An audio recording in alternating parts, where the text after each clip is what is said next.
Erasing Obstacles to Education in Schools Across the World. I'm Dr. Emily Sherwood. So I'm doing a series on global education and problems in education around the world. And so what the research shows, at least latest PISA tests show, which is an international test given to students around the world, is that there is a global education crisis.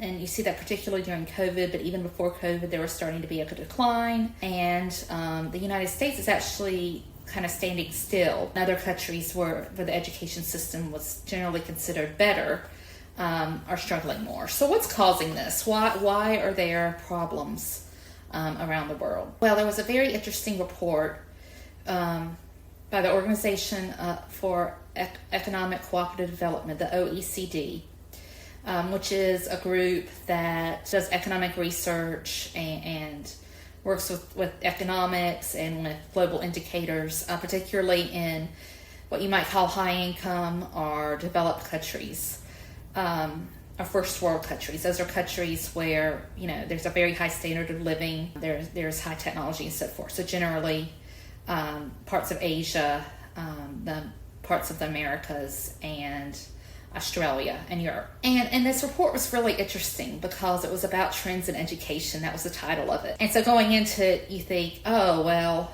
maybe, you know, they'll talk about reading and how reading's taught, because that's a big controversy in the U.S., about how to teach reading. Or maybe it will talk about, you know, the need for science and technology education. And there was very little of that in the report. The only thing that really talked about what schools needed that they didn't have as far as academics was that there needed to be more people trained in AI and in technology, which, yeah, I agree. Most of the report was about social factors that are affecting schools. So I'm going to give a little bit of theory before I talk about this. So in the United States, we're such an individualistic country, which I'm going to talk about in another video, but everything is focused on the individual human rights and so forth. And because of that, we often think of problems as being individually based, or based on things like the family. I mean, that's the thing you hear all the time, is that, you know, the student's not doing well because of the parents.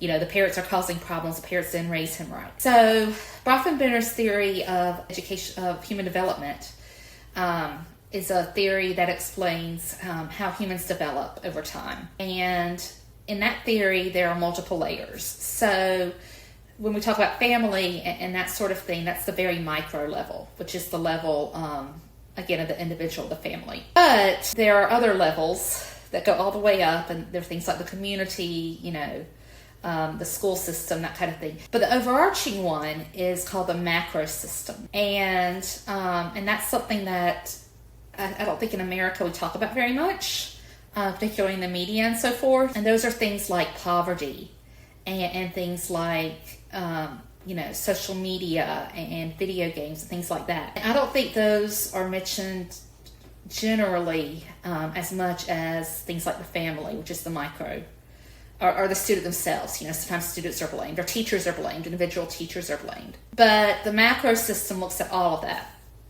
And what we're finding is, based on this report and based on other data, is that the problems in the macro system are what's really affecting education, these societal problems. So what are these problems? So the report mentions many things. Of course, there's a lot of war and conflict right now, unfortunately, and that affects education. But that generally affects students from a very small part of the world in very specific situations, like refugee students and things like that. One of the things that it talks about the most is mental health. And it ties other things in with mental health, like it talks about cell phone addiction and how that's such a big problem. But mental health is a big part of this report. And I'm going to link the report in the comments. But basically, mental health globally has become the number one health problem. And people recognize that this is more of a problem now than things like cancer or obesity or drug use.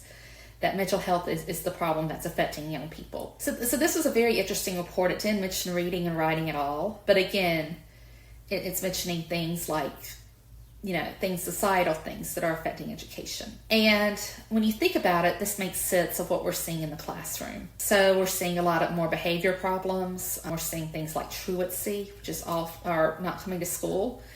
which is often based in poverty because the student there's an economic need in the family that's not being met, and the student has to stay home and meet that need. So either the student has to work or the student has to care for other family members or something like that. So again, this is a global issue, and it's very interesting that globally we're seeing this, but what are the solutions? And the report really didn't go into that. So I want to hear from you. What do you think of some of the solutions to these societal issues, and what societal issues do you think are the most concerning?